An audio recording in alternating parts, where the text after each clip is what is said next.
Hello everyone, welcome back and welcome to my channel Physics Junction। बच्चों आज की class में जो मैं आपसे बात करने जा रहा हूँ वो मैं बात करूँगा आज मैं वर्क पावर एनर्जी से, और वो मैं बात करूँगा आपसे जो सबसे इंपॉर्टेंट आपके जेईई और नीट के लिए होता है, वो आपके पास सबसे ज़्यादा ज़रूरी है चेन प्रॉब्लम, राइट। तो बच्चों मैं आपसे जो बात करने जा रहा हूँ चेन प्रॉब्लम की, चेन प्रॉब्लम को पहले शुरू करने से पहले कुछ छोटी छोटी बातों पे हमें खास ध्यान रखना पड़ेगा।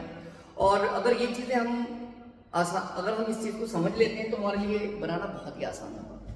सबसे पहली बात जो मैं आपसे बात करता हूँ, जरा ध्यान से देखिएगा, इसको हम बोलते हैं, इसे हम क्या बोलते हैं, रेफरेंस पॉइंट। क्या बोलते हैं इसे हम, यहाँ से इसको हम बोलेंगे बच्चों क्या, रेफरेंस पॉइंट, राइट है।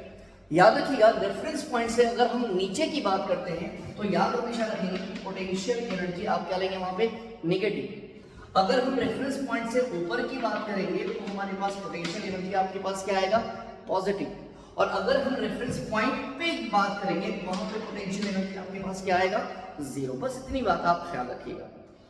मैंने क्या बोला, ये है रेफरेंस पॉइंट। रेफरेंस पॉइंट से नीचे की बात करते हैं तो वहां पे पोटेंशियल एनर्जी आप क्या कंसीडर करेंगे, नेगेटिव।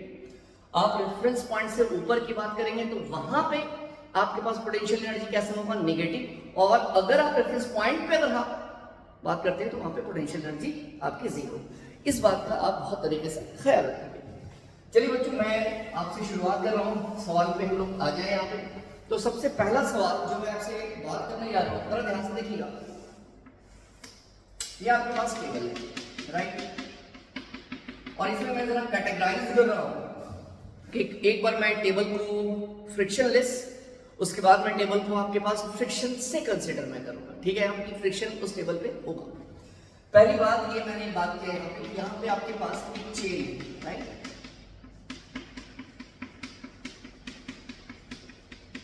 राइट, ये आपके पास चेन है और ये इसका इनिशियल कंडीशन, राइट। यहाँ पे आप खुद देख रहे हैं यहाँ पे कि आपके पास ये इसका इनिशियल सिचुएशन है, और मैंने क्या बोला यहाँ पे कि आपके पास यहाँ पे आपके पास न्यू की वैल्यू क्या है, जीरो। मतलब कि सरफेस आपका कैसा है, सरफेस आपका यहाँ पे मतलब कि फ्रिक्शनलेस है, राइट। ये आपके पास क्या बचा यहाँ पे, इसका इनिशियल कंडीशन, राइट। अब क्वेश्चन में क्या क्या रहा है यहाँ पे, अच्छा ये मान लेते हैं, मानना क्या है यहाँ पे, ये कितना पोर्शन इसके ऊपर आपके पास रखा हुआ है, x पोर्शन इसका इसके ऊपर रखा हुआ है। और मैंने मान लिया कि इस x को मैंने कितना माना होता है यहाँ पे, 1 मीटर। और मैं मान लेता हूँ आपकी आसानी के लिए इसका लेंथ जो है मान लेते हैं कि 3 मीटर है, और मास भी मैं इसको मान लेते हैं 3 kg है, राइट। और मैंने क्या बोला, तो जब इसका लेंथ टोटल आपके पास 3 मीटर है, जिसमें से 1 मीटर आपके पास क्या है, जल्दी बताइए, 1 मीटर आपके पास क्या कर रहा है, लाई कर रहा है on the surface of table. और बच्चों टेबल कैसा है सर, टेबल यहाँ पे फ्रिक्शनलेस है। तो क्वेश्चन में ये कर रहा है कि जब ये चेन ऑफ कोर्स यहाँ पे फ्रिक्शन होता तब इसको क्या करता है, यहाँ पे इसको नीचे गिरने से अपोज करता। तो जब ये नीचे गिर रहा है यहाँ पे तो उसकी वेलोसिटी आपको बताना है कि कितनी वेलोसिटी से ये नीचे की तरफ गिर रहा है। तो ये आपके पास क्या इनिशियल कंडीशन, ये आप जरा ध्यान से देखेंगे बच्चों। अब आप ये यहाँ से क्या होगा जल्दी बताइए। अब ये नीचे की तरफ गिर रहा है, आगे तो कितनी वेलोसिटी से, जल्दी बताइए, v वेलोसिटी से, राइट।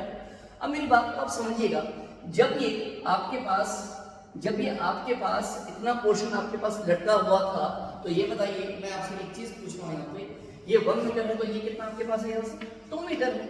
और ये ध्यान यहाँ देना है, जब 2 मीटर है तो इस तरह के सवाल में आपको क्या देखना है कि इसका सेंटर ऑफ मास कहाँ पे। तो ऑफ कोर्स अगर ये यूनिफॉर्म चेन है तो इसका सेंटर ऑफ मास कहाँ पे होगा, यहाँ पे होगा। और याद रखना बच्चों इस बात का ख्याल कि जो सेंटर ऑफ मास होगा, यहाँ पे हाइट को हम उसके सेंटर ऑफ मास से कंसीडर करते हैं, कहां से, रेफरेंस पॉइंट से।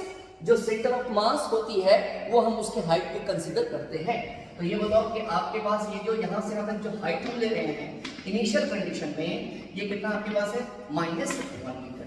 ओके एवरीवन, क्लियर है, उम्मीद है समझ आई होगी बात।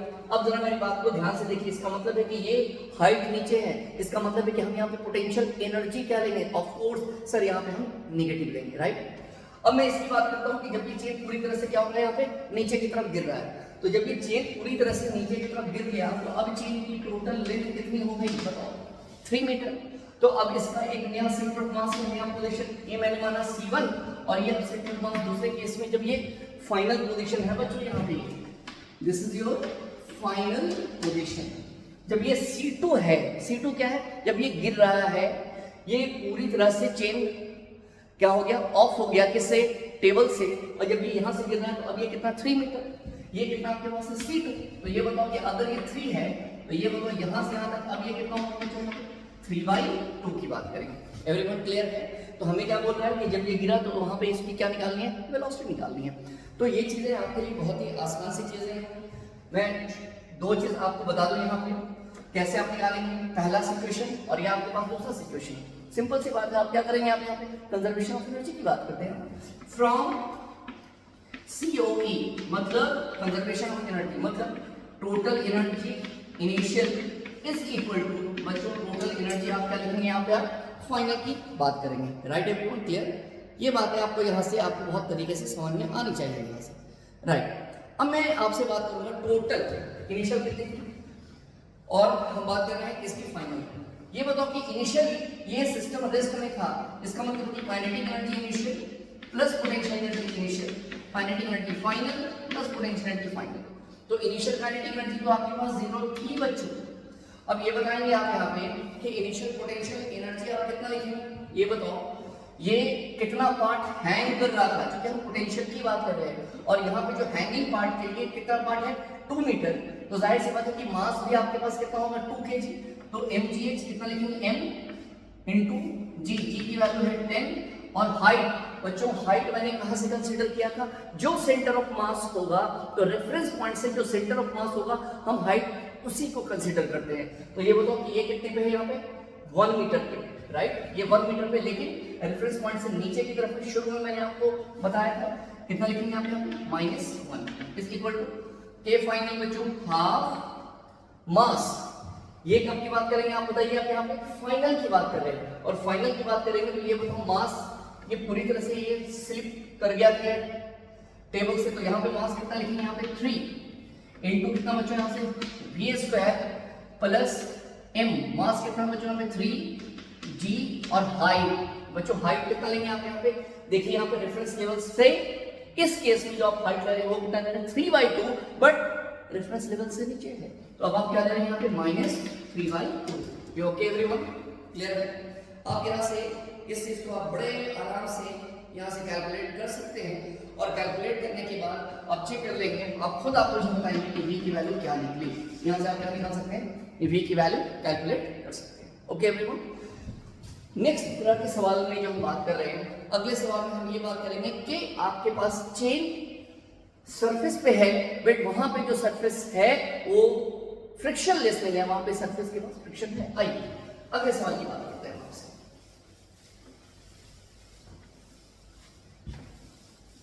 ओके, चलिए बच्चों अगले सवाल की बात जो मैं आपसे कर रहा हूं वो सवाल मैं ये कर रहा हूं, ध्यान से देखेंगे।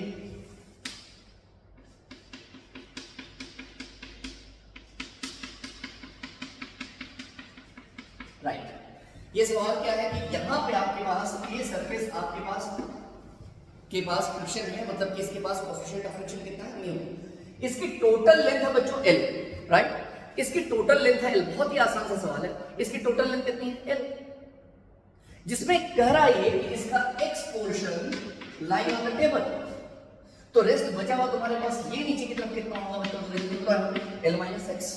हाँ ये नंबर क्लियर है, राइट। तो क्वेश्चन में ये कह रहा है कि वो x की पोजीशन बताइए कि कितना पार्ट चेन का इसके टेबल पे रखा होना चाहिए कि जिससे कि सिस्टम नीचे ना गिरे, मतलब कि इक्विलिब्रियम में, नीचे ना गिरने का मतलब क्या है, इक्विलिब्रियम, क्योंकि ये बॉडी जाना कहां चाहेगी, ऑफ कोर्स नीचे। कौन ले जाना चाहेगा, फोर्स ऑफ ग्रेविटी, लेकिन ग्रेविटी लगने के बावजूद ये बॉडी नीचे नहीं जा रही। इसका मतलब है कि पीछे की तरफ जो आपका फ्रिक्शन है वो उसको क्या करने की कोशिश कर रहा है, काउंटर करने की कोशिश कर रहा है। तो अगर आप इसके इस पोर्शन को ऐसे देख लें बच्चों, अलग से मैं आपको ऐसे करके बता रहा हूं, और ये पोर्शन को आप ऐसे देखें, ये हैंगिंग पार्ट, राइट, ये आपके पास हैंगिंग पार्ट हो। तो अब बताओ नीचे क्या लगा mg, और बच्चों पीछे की तरफ तुम्हारे पास क्या लगा जल्दी बताओ यहाँ पे फ्रिक्शन। इसका मतलब है कि mg कितने के बराबर होगा जल्दी बताओ यहाँ पे फ्रिक्शन के बराबर होगा। और ये बताओ कि ये कहाँ से हम लिख सकते हैं लीनियर मास डेंसिटी तो आपने पढ़ा हो, तो क्या हम लिख सकते हैं यहाँ पे m/l into l-x into g। देखिए जरा आप यहाँ पे लिख सकते हैं इसको, राइट। ये किसके लिए मैंने बात किया, आप यहाँ ऐसे देख लें थोड़ा, यस। तो क्या मैं इसको लिख सकता हूँ mg बराबर है। और बच्चों ये बताओ यहाँ पे आपके पास इस पे लगने वाला जो स्मॉल पोर्शन है उस पे लगने वाला आपके पास फोर्स कितना होगा जल्दी बताओ, किस पे फ्रिक्शन। ये आपके पास कितना है नीचे मास आपके पास m, नॉर्मल रिएक्शन कहाँ है ऊपर, राइट। तो यहाँ पे आपके पास लिख सकते हैं force of friction is equal to mg, और फोर्स ऑफ फ्रिक्शन बराबर बच्चों फोर्स ऑफ फ्रिक्शन बराबर म्यू इंटू एन, और एन की जगह पे m/l कितना पोर्शन ये इसके ऊपर था x into g is equal to m/l into l-x into g. और हमारा मेन मकसद क्या था, मेन मोटिव क्या था कि हमें x की वैल्यू फाइंड आउट करनी है। उम्मीद है आपको समझ में आई होगी बातें, क्योंकि ये फ्रिक्शन ही है जो आपको क्या कर रहा है इस ग्रेविटी से नीचे जाने से बचाने की कोशिश कर रहा है। तभी ये सिस्टम क्या हो सकता है इक्विलिब्रियम में हो सकता है। तो हमें किसकी वैल्यू फाइंड आउट करनी है x की। वो x की वैल्यू बताइए कि जिससे कि ये चेन नीचे की तरफ ना गिरे। तो यहां से आप क्या कर सकते हैं ये और ये ऑलरेडी कैंसिल कर सकते हैं आप यहाँ से, ये और ये यहाँ से कैंसिल करेंगे बच्चों यहाँ पे। तो क्या लिख सकते हैं आप यहाँ पे mu x is equal to l-x। तो यहाँ लिख सकते हैं बच्चों mu x plus x is equal to x। x को बाहर निकाला तो म्यू प्लस दिस, x की वैल्यू आपके पास कितनी आई l/म्यू प्लस, अरे ओके यहाँ से मैंने क्या किसकी वैल्यू निकाल दी x की वैल्यू निकाल दी। ये इतनी वैल्यू होनी चाहिए, मतलब कि चेन को टेबल पे इतना लाई करना चाहिए कि जिससे कि ये सिस्टम किस चीज में आपके पास रहे इक्विलिब्रियम में। ओके चलिए अगले सवाल की तरफ मैं बात कर रहा हूँ, कुछ नए तरह के सवाल से मैं आपको ये कर रहा हूँ। अगला सवाल ये आपके नीट में जे में बड़ा कॉमन सा सवाल है, ये आपसे पूछता ही है। और ये आप देखेंगे आप एससी वर्मा का बड़ा पेटेंट से सवाल है, ये एससी वर्मा में आपसे पूछा हुआ सवाल है। सवाल क्या है ध्यान से देखिएगा, ये सवाल के बारे में बच्चों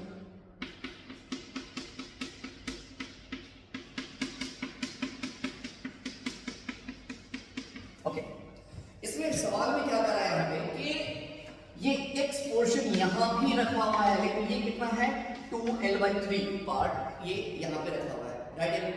ओके ये कहाँ पे रखा हुआ है ऑन द टेबल, राइट।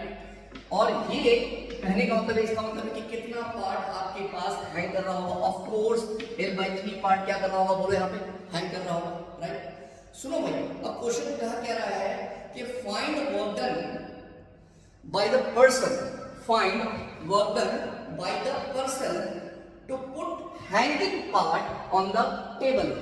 हमें क्या बोल रहा है कि जो पार्ट हैंग कर रहा है तो हमें वो वर्क डन निकालना है जब कोई पर्सन इस हैंगिंग पार्ट को जाकर के कहाँ रख दे टेबल पर रख दे, राइट। तो हमें वर्क डन निकालना है। तो जरा मेरी बात को आप गौर कीजिएगा, ये एकदम आसान सा है, मैं बार बार कर रहा हूँ। ये इसका कौन सा पोजीशन है बताइए आप यहाँ, ये इसका इनिशियल पोजीशन है, अच्छी बात है सर।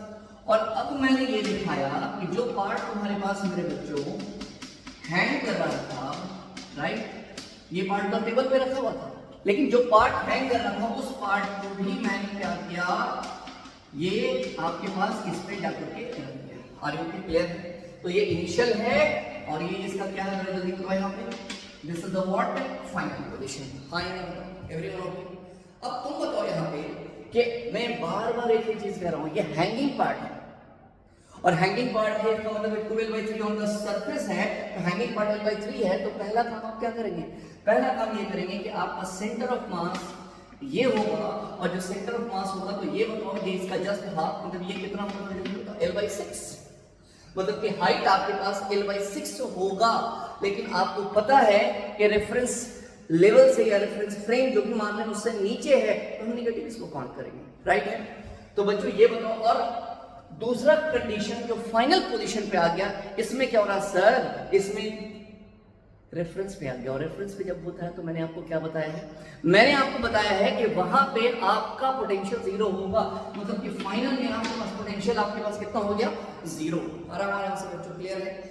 तो अब ये बताओ हमें क्या बोल रहा था यहाँ पे, डेल्टा यू, राइट, जो वर्क डन के बराबर होगा, वर्क एनर्जी थ्योरम आपने पढ़ा है, राइट।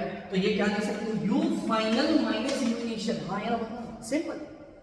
तो ये बताओ यू फाइनल बालक, यू फाइनल में तुम्हारे पास पोटेंशियल एनर्जी क्या हो रही है सर, जीरो हो रहा है। हाँ या ना बताइए, फाइनल में आपके पास पोटेंशियल एनर्जी जीरो। और इनिशियल की बात करो, इनिशियल ये बताओ इनिशियल में कितना पार्ट है यहाँ पे, मास। अगर ये हैंगिंग पार्ट m/3 है तो इसका मास भी कितना होगा, बोलो बच्चों यहाँ पे m/3, तो m into g। और ये बताओ h कहां से कहां तक लेंगे सर, जहां से रेफरेंस लेवल है और जो सेंटर ऑफ मास है वो हाइट कंसीडर करते हैं, लेकिन वो नीचे है तो प्लस में बल्कि क्या लिखेंगे यहाँ पे बच्चों, -L/6। तो फाइनली चेंजिंग पोटेंशियल एनर्जी हमारे पास कितना है, माइनस माइनस प्लस कितना है आपके पास, mgl/18। ओके कंफ्यूज मत होना, mgl/18। एवरीवन क्लियर है। देखो यार एक चीज और हम बता देते हैं, इसको और तरीका है एक बनाने का, ये चीज भी आप बड़े अच्छे से समझ लीजिएगा। लोग कहते हैं कि इसको ये ट्रिक है, ये है, बहुत सारी चीज डालते हैं। क्या करते हैं वो, वर्क डन निकालना हो या यू निकालना हो तो क्या लिखते हैं, mgl/2n²। Are you mgl/2n²। n क्या है सर,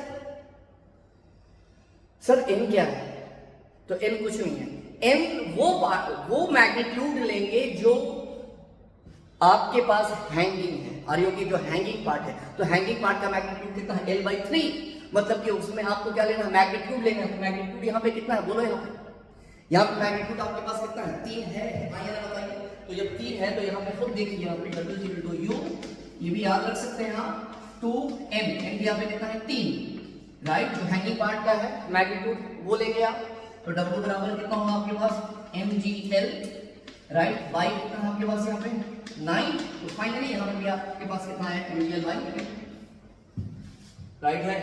यहाँ पे कुछ और पार्ट दे सकता था, ये कहता कि L/6 कर रहा है, पार्ट लटका हुआ है, या कुछ भी कर रहा है, कुछ भी मत कीजिएगा। अगर इस तरह का सवाल हो कि यहाँ से उठा करके यहाँ लग गया है, तो कुछ नहीं देखना कि जो हैंगिंग पार्ट है उसका मैग्नीट्यूड देखना है। और मैग्नीट्यूड में क्या है, n की जगह पे जो हैंगिंग पार्ट का मैग्नीट्यूड हो सकता था कि यहाँ पे L/4 लटका हो, राइट है। तो कुछ नहीं करना था, यहाँ पे 4 का स्क्वायर होता, जो भी वैल्यू आती है आपका एक्यूरेट वैल्यू आ जाता। और नहीं तो जो मैंने शुरू में आपको मेथड आपको बताया, आप उसमें कर सकते यूज कर सकते हैं। आइए बच्चों एक सवाल और भी मैं आपसे बात करूं, चलिए बच्चों अगला सवाल जो मैं आपसे जिक्र करने जा रहा हूं, जरा समझेंगे आप। ये सवाल भी आपके पास कहाँ है, आपके पास SC वर्मा साहब का है, ठीक है ना। क्वेश्चन में यहाँ पे भी जो हम बात करेंगे, मेरी बात को फिर अच्छे से समझिएगा कि यहाँ पे अभी जो हमने आपसे बात की है, वो हमने बात क्या था आपसे, यहाँ पे फ्रिक्शनलेस ये था, यहाँ पे हमने फ्रिक्शन भी नहीं लिया था। अब इस केस में फिर हमें क्या लेना है, यहाँ पे फ्रिक्शन। ओके, तो ये आपके पास है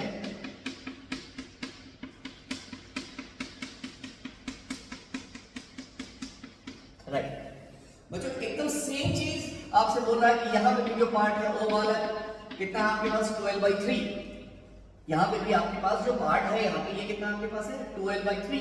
तो ऑफ कोर्स यहाँ से जो नीचे लटका हुआ पार्ट होगा वो कितना होगा आपके पास, बोलिए आप L/3। और सुने आप यहाँ से ये क्या कर रहा है आपके पास म्यू, और ये mu is the what, coefficient of friction. Question में क्या दे रहा है, find work done by friction. Find हमें क्या निकालना है, work done by friction while chain slip of the table. हाँ यहाँ पे हमें वो वर्क डन निकालना है कि जब चेन इस टेबल से क्या कर जाए, पूरी तरह से नीचे की तरफ गिर जाए, मतलब कि स्लिप ऑफ हो जाए। तो लेकिन वर्क डन किसके थ्रू पूछ रहा है बच्चों, वर्क डन पूछ रहा है बाय फ्रिक्शन। तब भाई हम क्या करें, बहुत ही आसान नहीं चीज, जरा खुद सोचेंगे आप। आपके पास सबसे पहला काम हम बात कर रहे हैं यहाँ पे, राइट। ये देख लीजिए आपने, यहाँ ये आपके पास फाइनल पोजीशन है और ये आपके पास इनिशियल। सबसे पहला बात काम करेंगे क्या, एक छोटे से पोर्शन को आप यहाँ से कंसीडर करेंगे। तो ये पोर्शन अगर आपके पास है तो ये मास की जगह पे कितना हो गया dm, और ये बताओ कि यहाँ पे एक फोर्स कितना लग रहा होगा dm into g, कांटेक्ट कहाँ लग रहा होगा बताओ, यहाँ पे ऊपर की तरफ है, हायर, राइट। तो अब ये बताओ यहाँ से यहाँ तक जो हमने स्मॉल पोर्शन कट किया है, मतलब माना है वो कितनी दूरी पे होगा x, ये इसका कौन सा पोजीशन है बच्चों, इनिशियल, और ये आपका जो पोजीशन है ये आपके पास कैसा है, ये फाइनल पोजीशन, राइट। तो अब आपसे पूछ रहा है यहाँ पे वर्क डन बाय फ्रिक्शन, तो वर्क डन बाय फ्रिक्शन बराबर क्या लिखेंगे, dw बराबर एकदम आराम से force of friction into x लिख सकते हैं। FFR this is the force of friction into x, किसके बराबर है जल्दी बताइए आप, यहाँ पे वर्क डन के बराबर। हम यहाँ पे वर्क डन बराबर क्या लिख सकते हैं बच्चों, dw बराबर माइनस म्यू n मत लिखना बल्कि dn लिखेंगे इनटू x, राइट। और यहाँ पे वर्क डन हम कितना लिख सकते हैं आप खुद देखिएगा, यहाँ dn जो हम बात करेंगे यहाँ पे dn मतलब बच्चों dw बराबर माइनस n बराबर कितना है, मतलब कि जो dn है स्मॉल पोर्शन की बात हम कर रहे हैं यहाँ पे, तो ये कितना लिखेंगे यहाँ पे म्यू dn की जगह पे बच्चों dm into g into x, yes और नॉट।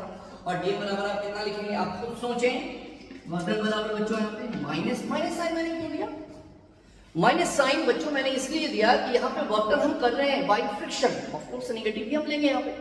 तो ये बताइए माइनस म्यू और dm की जगह पे आप कितना ले सकते हैं यहाँ पे, लीनियर मास डेंसिटी कितना बच्चों यहाँ पे m/l into g into x, right.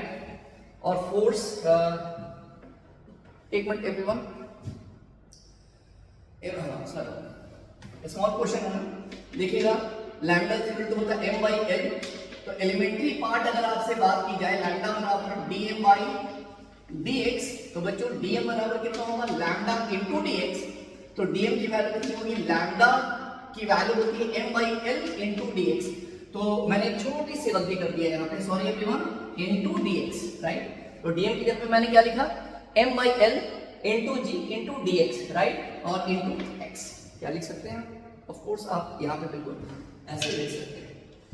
अब हमने क्या किया बच्चों, इधर आ जाओ, इंटीग्रेट हम कर रहे हैं यहाँ पे dw minus mu m/l, right, into g, और इंटीग्रेशन कितना x into dx, लिमिट कहां से कहां तक, 0 से 12/3, राइट है, राइट एवरीवन। माइनस साइन आप बिल्कुल देंगे, वर्क डन बराबर आप जब इसको कैलकुलेट करेंगे तो आपके पास वैल्यू आएगी, चेक कर लेंगे आप यहाँ पे। अच्छा 0 to 12/3 जो कि स्लिप ऑफ कौन करेगा, ये पोर्शन ना करेगा, राइट। उसके बाद ये कितना होगा आपके पास, 0 की बात हम कर रहे हैं यहाँ पे, तो लिमिट आपके पास 0 to 12/3, तो आपके पास आएगा माइनस 2/9 म्यू mgl, राइट। ये आपके पास क्या आएगा वर्क डन आफ्टर इंटीग्रेशन। देखो यार एक छोटी सी बात इसमें और भी बता दें, एक तरीका और भी है इसको बनाने का, जरा मेरी बात को ध्यान से देखिएगा। इतनी बात को ऐसे भी बना सकते हैं, और एक और मेथड है जो हम इसको आपको बता रहे हैं। ये बताओ तुम यहाँ पे वर्क इज इक्वल टू क्या लिखोगे, minus force of friction into displacement, of course ये लिखेंगे, एकदम ध्यान से देखना, ऑल्टरनेटिव मेथड है। और ये बताओ कि वर्क बराबर कितना होता है म्यू n की जगह पे कितना होता है mg, सर मास आप कितना लिखेंगे जल्दी बताइए, मास ये बताइए कि हम वर्क डन बाय फ्रिक्शन की बात कर रहे हैं, हम वर्क डन बाय फ्रिक्शन की बात कर रहे हैं, तो फ्रिक्शन तभी लगेगा जब टेबल चेन के जब टेबल और चेन दोनों कांटेक्ट में होंगे। तो हम कौन से मास को कंसीडर करेंगे, वो मास को कंसीडर करेंगे जो चेन सरफेस पे रखा हुआ है। तो सरफेस पे रखा हुआ चेन कितना है 12/3, मतलब यहाँ पे फोर्स ऑफ फ्रिक्शन बराबर म्यू एन की जगह पे कितना लिखोगे 2m/3, ये ओके एवरीवन, यहाँ पे इनटू g, यस और नॉट, क्लियर। अब ये एक बात मुझे तुम और भी बताओ बच्चों यहाँ से, अब जाहिर सी बात है कि यहाँ पे भी हम x क्या लेंगे, x भी हम यहाँ पे सेंटर ऑफ मास लेंगे, आर यू ओके, किसका, जो पोर्शन चेन पे रखा हुआ है। सर आपने तो कहा था कि hanging part, sir work done by friction है, तो जब वर्क डन बाय फ्रिक्शन है तो जाहिर सी बात है कि हम कौन से पार्ट को कंसीडर करेंगे, जो पार्ट टेबल पे रखा हुआ है, जो कि फ्रिक्शन हवा में नहीं होगा, टेबल के साथ जब ये कनेक्टेड होगा या उसके ऊपर रखा होगा तभी लेंगे ना। तो ये बताओ कि अगर ये 12/3 तो इसका सेंटर ऑफ मास कहाँ होगा, ये तो ये बताओ यहां से यहां तक ये तुम्हारे पास कितना होगा, बोलो यहाँ पे 12/6 इनटू पोजीशन की जगह पे 12/6, राइट एवरीवन। तो ये बताओ, ये से ये ऑलरेडी कैंसिल, तो ये बताओ वर्क डन बाय फ्रिक्शन आपके पास कितना आएगा, माइनस छोड़ दिया था मैंने, माइनस और कुछ है माइनस 2 म्यू mgl और 3 3 जा 9। अब देख रहे हैं यहाँ पे आपके पास रिजल्ट सेम आया है। तो एक छोटी सी कोशिश थी मेरी बच्चों आपको चेन प्रॉब्लम पे कुछ बात करने का, और उम्मीद है कि आपको समझ में आया है। जल्दी मैं एक अच्छा लेक्चर आपके सामने लेकर के आऊँगा। Thank you everyone.